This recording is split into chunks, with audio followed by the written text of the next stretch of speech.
Hi, I am Tim Ray. I founded and own Synergy Canine. That's Canine C-A-N-E 9. Um, and I train and rehabilitate dogs. I utilize dog psychology and behavior. And who is this with you? This is Presley. This is one of our dogs. He is a rescue from Maricopa County Shelter by way of Rockstar Rescue. He is one of our dogs that helps teach other dogs social skills, and he does remarkable things with dogs as far as putting them at ease. A lot of nervous dogs, even dogs that have been labeled dog aggressive, he does really special things, and as far as calming them down and putting them at ease. So, uh, yeah, this is Presley. So, what started your dog training journey? Uh, Probably. I mean, I've had dogs my whole life, and throughout my life, dogs have always been there for me in some capacity. And I think even from at a young age, dogs was always my purpose, my calling. And I look at it as really trying to give back to dogs and help them live more fulfilling lives with humans. And it's a big scary world out there for dogs. And to help humans teach dogs how to navigate that and help dogs live more fulfilling lives. But really, my inspiration has come by way of a lot of dogs that I've had in my life that are no longer with me. Dogs that maybe I struggled with and had difficulties with that I didn't know exactly what to do. Um, and so I wanted to become better for them, even if I couldn't do it for them and save them in whatever aspect that meant. I wanted to be better for dogs in the future, and I have an aptitude for it. I had a talent for it, and just a natural ability to understand the psyche of a dog and the emotions that a dog experiences. So that's a lot of my inspiration. Some of it comes from as a child I was bullied, and I became a reactive teenager and a reactive 20-something, and so I understand dogs from my own personal space and want to help. And I understand a lot of their behaviors that we don't like, aggressive behaviors, fearful behaviors, really come from a place of insecurity, come from a place of uncertainty, come from a place of fear. And so to help them work through that, I get it. And it's just, it's what I do. So, Synergy Canine. Very unique name. What is the meaning behind it? And what is the meaning behind the 9 at the very end? yeah. So I'm a bit of a wordsmith. I enjoy writing a lot. I like words. I have dictionaries. I have an etymology dictionary. So the word synergy speaks to the human canine relationship that goes back thousands of years, which is one of synergy. It's not about humans weren't dominant over dogs and they were submissive. It was synergy. Thousands and thousands of years ago, we came together, and as two different species, we realized in dogs, in wild dogs, that they could track and scent prey, food, better than we could, right? They have more powerful noses. They could alert us to herds of food several valleys over. And what we brought to the table is we could kill a lot more efficiently than a pack of wild dogs could. So that's synergistic. That's a synergistic relationship. So Synergy Canine just kind of pays homage to that relationship and trying to carry it forward in today's modern society. You know, let's create a cooperative relationship with our dogs, our pet dogs, and one of synergy that, you know what, I myself personally, I am a better human being for having him in my life. He is better for having me in his life, and that's synergy. So apart, we'd probably be just fine, but together, we can do great things together. So that's synergy. You know, canine. The reason I spelled to that is homage to my heritage, which is Italian, and cane is the word dog. So it's really synergy cane 9, but canine. So a little play on words. How would you describe your methodology when it comes to dog training? Yeah. I would say I'm a relationship trainer. I want to create a relationship with your dog, and I want to, and we just like any relationship, relationships are based on communication, respect, trust. Those are, if you ask most people what they want in a relationship, those are three things. I think most people, 99.9% of people, are going to name those three things. This is a relationship as well, that we need those three things as well. So my tagline is reach your dog before you teach your dog. And what that means really is learn how to communicate with your dog on their level before we just try to give them commands and tell them what to do and teach them all these things. What makes him work? Why does he want to work? Why should he want to work with me and for me and do the things? What am I providing for him that's fulfilling, that he couldn't provide on his own? You know, is it tug of war? Is it exploring the world and taking him places? Is it socializing with other people or dogs? Those are things that we have to provide for him. So that speaks to reaching your dog, speaks to communication. And then there's the respect and trust aspect. I work with a lot of fearful dogs, a lot of insecure dogs. And so I respect their process first. Show them that I'm going to respect them. I'm not going to ask them a whole lot. When I first bring a dog in here, or first start working with it, what I ask of them is very little, because I want to show them what they can expect of me first, and that is respect. Then they'll start to trust me in return, and we now have this relationship that we're forging together, rather than coming in and trying to just let's just start working, let's just start teaching. No, we do the best work with other human beings when we have a relationship first, when we get to know somebody, and you know, how do you work, what do you know, what do you bring to the table. It's really what I'm doing with the dog. On a very, as far as like technical level, I use positive reinforcement, I use negative reinforcement. Correction is involved when appropriate.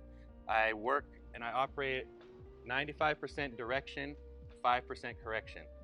What that means is if I find myself correcting a dog, and telling a dog no is a correction. If I find myself telling a dog no, which I rarely do, but if I find myself correcting a dog or even pulling on the leash because they're not listening more than 4 or 5 times in a session, in a situation we're working, that's on me. I need to go back and provide more instruction. I need to go back and provide direction as the teacher. Otherwise, because what they're telling me is they feel the correction or they hear the no, but they don't know what to do on the other side of it. So 95% direction, 5% correction. And what does direction involve? Trust, communication, respect. So that's how I operate. And I think about too, as far as positive reinforcement, reach your dog before you teach your dog. Not all dogs are motivated by treats. So I look at what the dog wants in that moment, and I use that for the reward to positively reinforce whatever the behavior is that I'm looking for. So you mentioned earlier you bring Presley to help with dog training.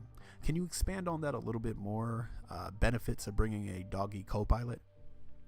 Yeah. Oh, so good question. So I bring my dogs. We have, and sometimes I'll bring client dogs to them. It just depends on who I have here. But generally, if I do a board and train program, I'm going to meet with the clients. I'm going to bring one of my dogs once a week for those people to learn and to work with. To work with a dog that maybe, because I have enough dogs. I have 5 dogs, and all of them are going to have some little trait of the dog that they brought to me, of their dog. And so I'll point that out and have them work their dog through that situation, or my dog through that situation, so that they get practice with a dog that they don't have a relationship with, but knows their stuff, knows what to do and how to do.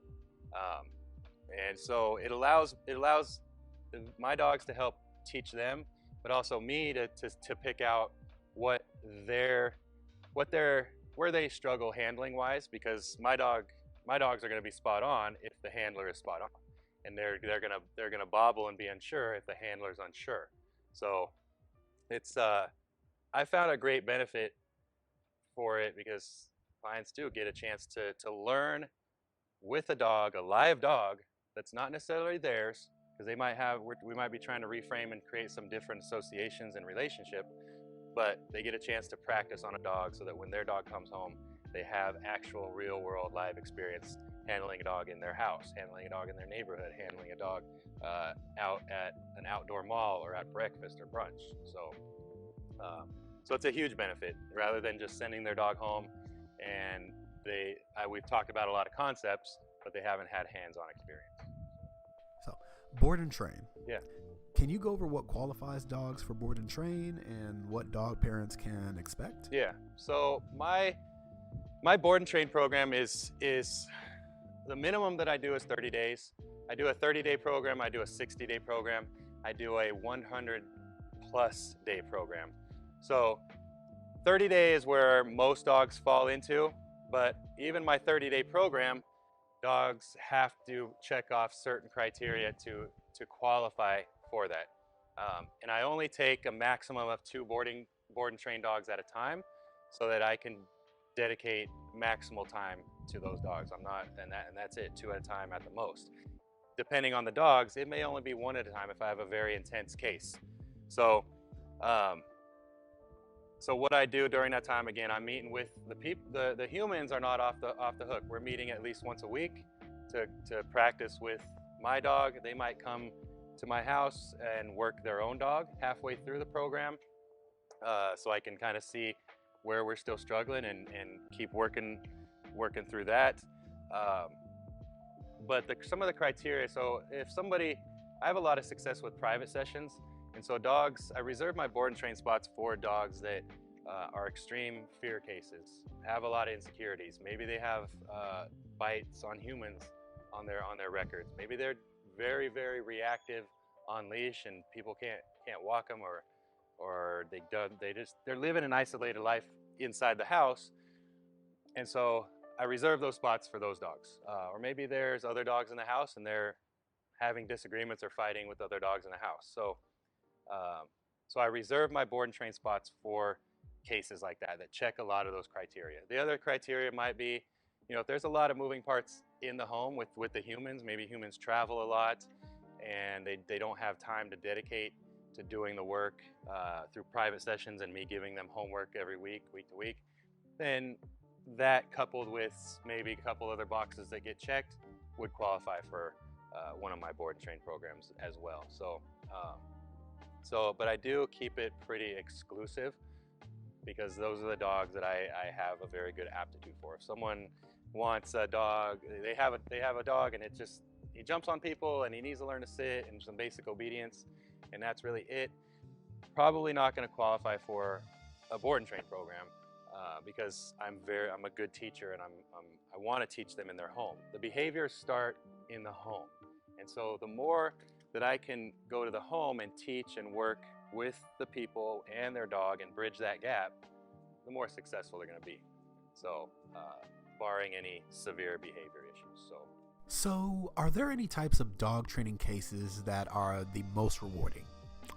After a dog has finished a breakthrough and you're like, yeah, that right there is a win. Yeah, so I would say what I really enjoy and what gets me out of bed, the dogs that get me out of bed are the extreme cases where we have dogs that literally are very just so shut down that a leaf drops and they get into flight. They just run. Or every human or every dog that they see, they just want to go kill. Those are the cases that really drive me, because I see those dogs for what they really are. I don't buy the show that they put on. I don't the aggressive, all the behavior. They might be serious. They might be very serious about it, but I know that it comes from a very vulnerable, soft space, and I see that, and I see a dog that's in that state of mind suffering, and I want to help that dog.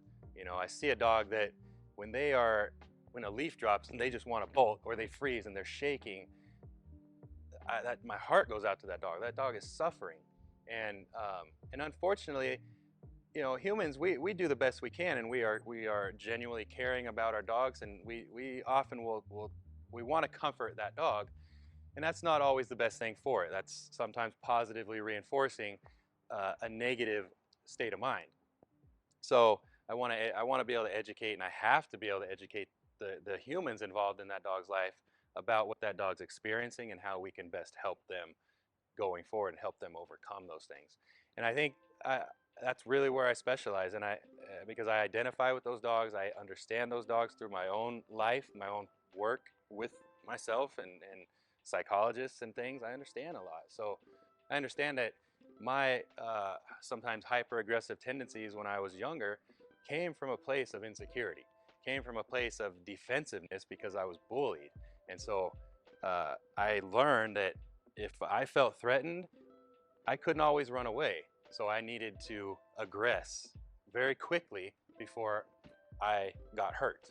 So dogs, very, very, very similar. It's rare that I come into contact with a dog that is truly, truly aggressive and truly a fight animal. Most dogs, if given the opportunity, are going to be flight first. And aggression versus defensiveness really speaks to the intent of the dog. So, um, a dog on a leash that's reacting and we perceive as wanting to go kill a dog, so to speak, or go attack a dog that they see, uh, is most likely defensive. They don't have an option because they're on a leash to get away, and so then there's pressure on the leash, and so we're triggering a lot of these oppositional reflex and all these responses. So yeah, the dogs that are fear cases, that are just frozen, stuck, wallflowers, that don't know social skills and are just afraid, or the dogs that we can't take them anywhere because we're too scared of what they're gonna do or what they have done. Those are the cases that I really, really like. Those are the cases I'm very, very good at. Those are the cases my own dogs help those dogs with, and those are the cases that I try to reserve my board and train spots for. So So, understanding dog psychology, huge factor in success. yeah, definitely understanding their psychology and their emotions, because psychology and emotional states are different, right? So psychology speaks to mind, and emotion speaks towards feelings. So, and dogs experience both. And as science is starting to really do a lot of research into dogs' cognition and their feelings and emotional states, and we're finding out they do have a very high level of cognition, and they do experience a wide range of emotions as well. So yeah, so it's really first when I first start working with a dog, if they're a board and trained and I bring them in, there's a period of decompression, and it's a lot of structure right away, but it's giving them a lot of space. One of our first working sessions is going to be on a 20 or 30-foot line, and I'm not going to ask anything of them. If you want to be 30 feet away from me the entire time we're walking, that's totally fine. I'm not saying a word. If you want to walk next to me the entire time, totally fine. I'm not saying a word. I'm giving them physical and emotional space that they need.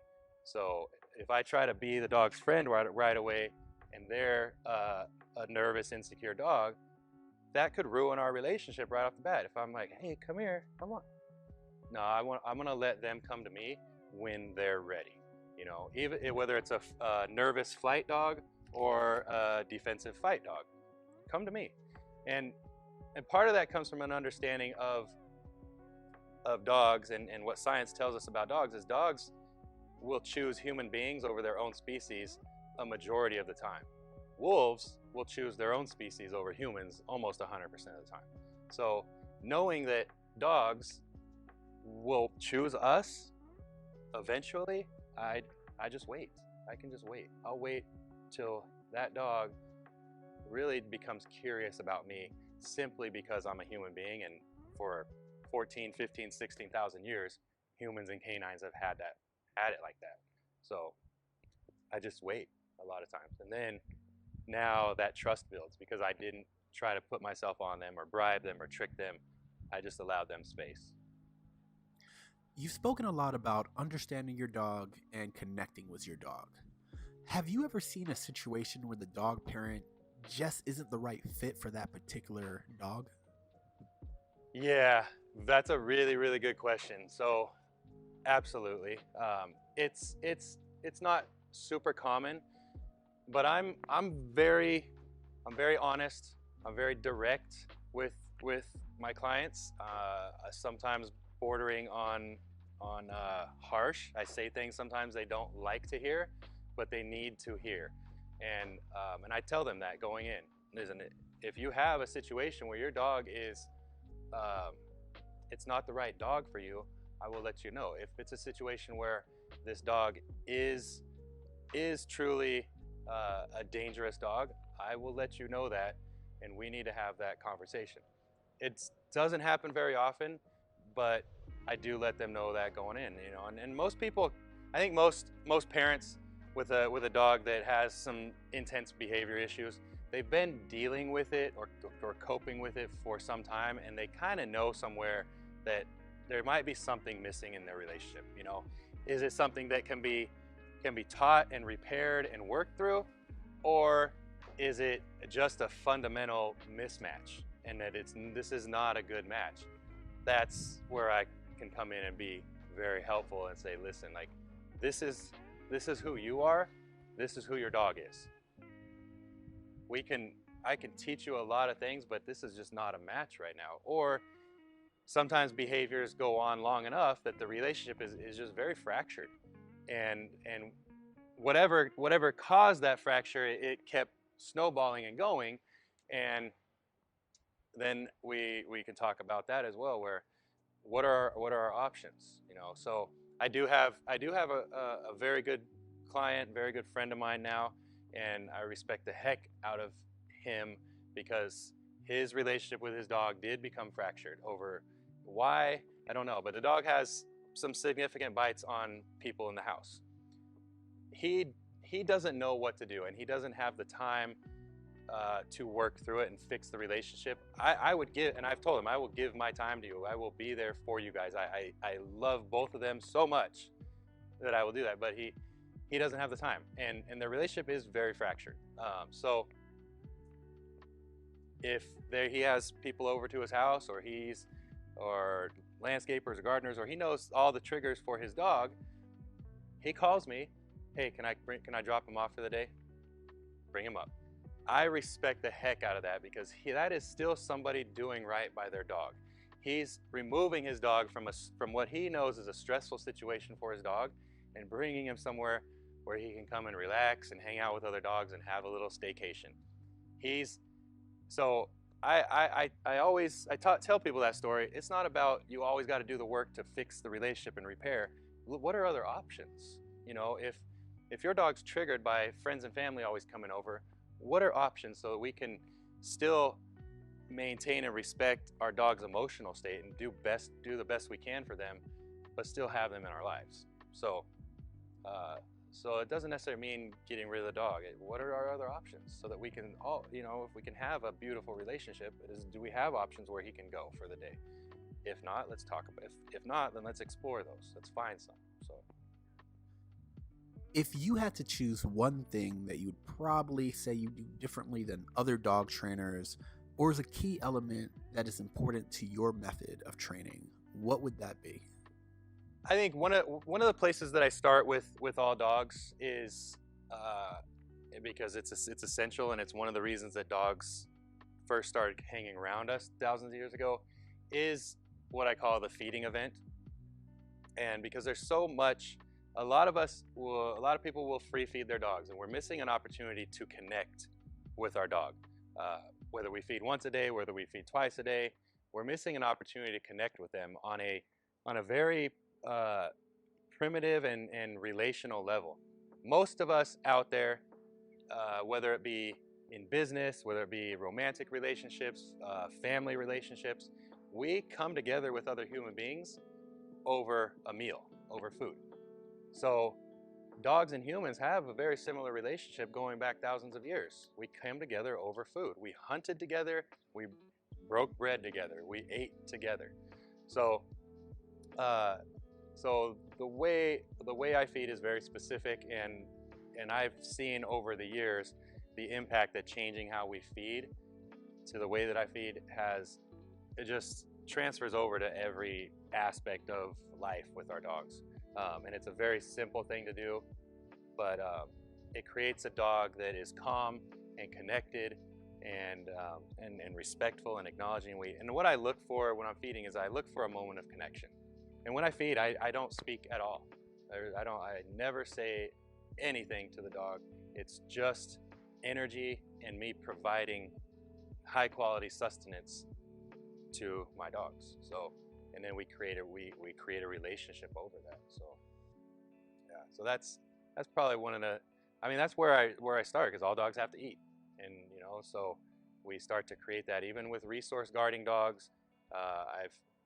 I don't want to say fix because it's not broken, but I've taught them better relationships with food simply by slowing the process down and feeding the dog that I want to see more of day to day. You know, a lot of us, we think like, oh, our dog's excited to eat, and we're talking to him. If we're feeding an excited dog, we're gonna get an excited dog more often day to day out in the world, in the house, versus if we feed a very calm dog and a dog that's connected with us, we're gonna get that a lot more during the day, in the house, outside, on walks, whatever it is. Beautiful. Can you tell the viewers how to contact you? So I'm Tim Ray with Synergy Canine. This is one of our dogs, Presley.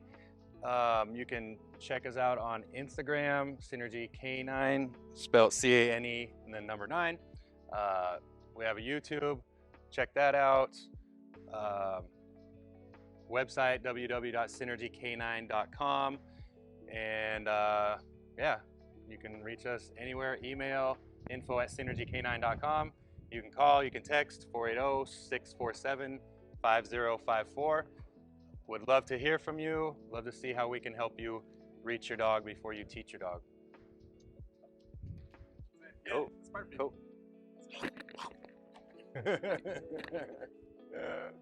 I know, he's looking at the hawks up there.